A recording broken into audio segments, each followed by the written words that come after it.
Alright, I get to review Tyrone Magnus reviewing The Critical Drinker, two of the greatest content creators, in my opinion. Alright, let's do it. What is happening? This should be pretty good. Let's get it. You know, it's tough to think of a movie that had more expectations resting on it than Oppenheimer, Christopher Nolan's historical biopic about the man who came to be... They picked the perfect actor to play Oppenheimer. I mean, that guy is creepy, scary. He steals the screen in any movie he's ever in.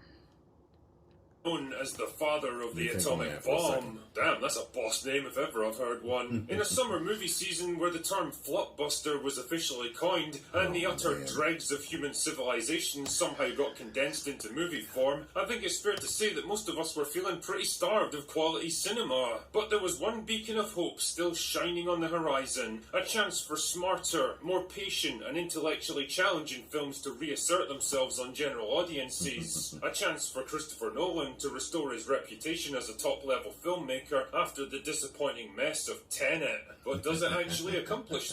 That was a good movie, man. And that was his last movie, I think. Correct me if I'm wrong, but I think that was his last movie. I thought it was really good. Visually stunning. These things. Does it live up to the hype and do justice to one of the most complex, controversial and misunderstood figures in American history? Well, yes. Sort of. As I said before on Twitter, sorry, X, a couple of days ago. Yeah.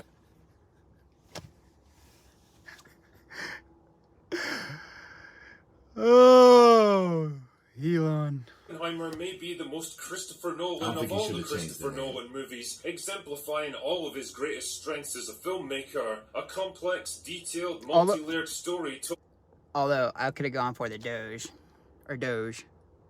non-chronologically, interweaving past and present events to form a comprehensive picture of an extremely complicated life, slavish devotion to historical and scientific accuracy, and imaginative, technically challenging filming techniques that produce some genuinely awe-inspiring moments. Unfortunately, it also provides an unchecked outlet for some of his worst tendencies as a writer, his almost obsessive need to over-intellectualize and overcomplicate everything he does, resulting in a bloated runtime and sluggish pace. Characters that rely more on the strength of the actors portraying them than the coldly clinical script they're working from, resulting in a story that lacks the emotional heart needed to keep you invested, and an almost total lack of warmth and levity, resulting in a weirdly bleak, inhuman viewing experience. It's kind of the best and worst of what Christopher Nolan does. Yeah. The movie begins in 1959. I saw someone talking about it, they were like, they always like to show us how smart he is. Like Interstellar. Which, hey, you can't take away. That was a really good movie. But, yeah, he does. Seems like it's going to be a walkover. Nothing more than a formality to tick a few boxes before Strauss rises to the highest levels of American government. Unfortunately for him, though, the questions soon turn towards his past dealings with Robert Oppenheimer, the leading scientist in the US atomic bomb program, who's since been disgraced and disavowed by the American government for his past dealings with communism. The confirmation hearing acts as a kind of framing device for the rest of the story as it jumps backwards and forwards to different events in Oppenheimer's life, from his early days as a troubled physics student. Correct me if I'm wrong, but wasn't his brother a known socialist? I think he was. Like, and they never could prove it for Oppenheimer. The man was just... He was living in a different time. He made a mistake. He wanted to correct it. I mean...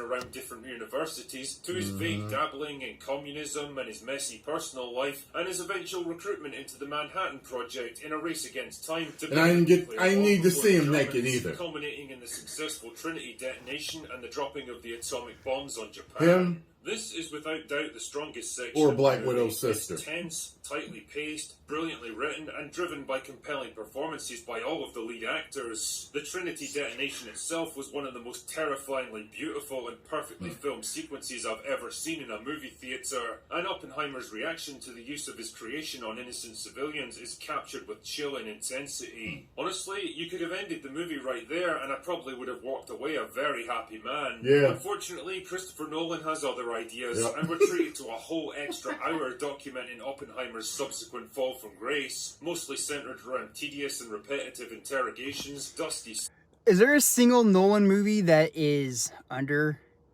2 hours and 40 minutes? 3 hours? Senate hearings, personal grudges and betrayals, repetitive references to past events, and long somber reflections as various characters ponder the merits of their choices. But they were all of which acted basically well. bring us right back to the same questions we were left to ponder after the Hiroshima bombings an hour earlier. What was the true cost of this new creation? Now, it's fair to say that Christopher Nolan has a bit of a divisive reputation as a filmmaker these days, especially when he doesn't have the right people in place to rein him in. His films are a bit like Data from Star Trek, super intelligent and technically brilliant accomplishments, but lacking the heart and soul needed to engage on a fundamental human level. And like I said earlier, I certainly can't fault Oppenheimer on the first part. The film's definitely at its best during the Manhattan Project section, where you really get a sense of the fear and desperation of scientists racing against time to harness forces they barely understand. But the problem is that this only takes up about a third of its runtime. The rest is given over to everything that came before and after, most of which is told out of sequence because, of course it has to be, because it's a Christopher Nolan movie.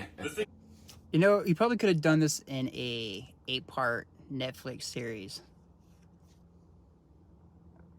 is, balancing a complex multi-decade narrative with a massive cast of characters is no easy feat, even if everything's told in sequence, but adding this extra layer of narrative complexity on top just feels like a step too far. I can see a lot of people in the general audience pool, more used to undemanding superhero flicks, getting kinda lost and disengaged in such a labyrinthine story. Don't get me wrong, it's definitely a rewarding experience if you can stick with it, but What's you the definitely problem can't with the afford market to let your today? attention wander during this one. The thing is, I'm pretty sure that no one is aware of the criticisms he's been getting in recent years, which is probably why the movie devotes a lot of runtime to Oppenheimer's personal relationships. But again, it doesn't quite work for me because almost none of these scenes feel like how actual couples deal with each other. It's more like watching two highly intelligent androids doing their best.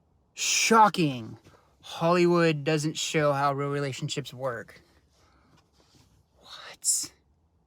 Approximation of human behaviour, trading intellectual repartee with no real personal connection behind it. Even a pair of sex scenes with Florence Pugh's character feel weirdly awkward and gratuitous, adding nothing to the story. Don't get me wrong, the cast of this film is fucking incredible, and everyone turns in brilliant performances, especially Emily Blunt, Cillian Murphy, the part where Matt she's Damon, riding and them Robert Downey in Jr. front of everybody. all nail their roles to perfection. Matt Damon especially provides some of the few moments of genuine warmth and levity in the entire movie, most of which were featured quite heavily in the trailer. But again, this is a bit of a trademark for Nolan films, casting great actors who can elevate fairly sterile characters Robert on the sheer Downey strength Jr. of their performances. And well, it feels a bit like cheating if I'm honest. Cillian Murphy is a perfect example of this. He absolutely dominates the screen, owning every scene he's in with an Always intensity does. and drive that few other actors could hope to equal. You can tell that he dropped a lot of weight to better resemble the real-life Oppenheimer, and he very much embodies the image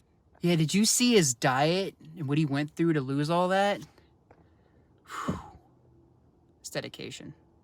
of a man consumed by his work. And yet, weirdly, the script always keeps him kind of aloof and distant, showing his reactions but rarely letting us get an insight into the man behind them. I felt like I didn't know the character any better by the end of the movie than I did at the start, and honestly, I can't tell you if that was a failure of the script or a deliberate choice on Nolan's part. Ultimately, despite my criticisms here, I'd be lying if I said I was bored during this movie, but my interest came from a different direction than most film experiences. Oppenheimer definitely engaged me on an an intellectual level, had me marvelling at the strong performances and technical mastery on display, challenged me with a plot that was complex and rewarding, and left me with some pretty interesting philosophical questions to ponder when it was all over. I just think that it could have got there a little more efficiently, could have used a little more humanity and a little less complexity, and probably would have worked better if it was more tightly focused on key events and people, rather than trying to squeeze a very long and complex life into a single movie. But hey, I'm just pleased that it's doing well at the box office, so that all those asshole journalists out there can't make any jokes about Oppenheimer bombing. Anyway, that's all I've got for today. Go away now. I didn't even think about that. If it did bomb, it could use that. That'd be such a cheap, low-hanging fruit joke. And I have never heard the name Flopbuster. And all the stuff and tweets and everything else that I've seen, I've never seen Flopbuster from anybody. Well, I'm going to start using it. Flopbuster. You heard it there first. As I told you Flopbuster. before, I've seen it. I've done my review. People seem to be enjoying my review. I enjoyed the movie, but my two complaints is that it can be boring at times and a little too long. So just know what you're going in for. Like I said, I compared it to you're going to have your Dunkirk Nolan fans and your Dark Knight Nolan fans. And the Dunkirk Nolan fans are going to go in there and say, this is an absolute masterpiece. And then there's going to be the... All right, man. I think he does voiceover work. He's funny. I could see him as Batman. Dark Knight fans are going to be like, hey, great film, Nolan, but a little too long. Okay? A little too long.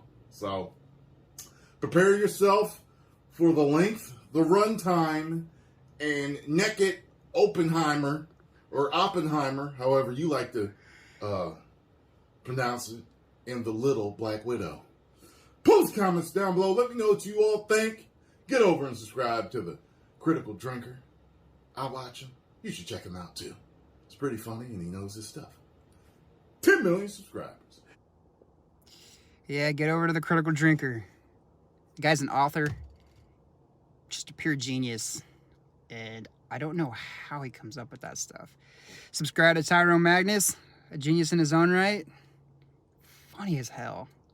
Best reviewer out there. All right, you guys have a good day. Go see Oppenheimer.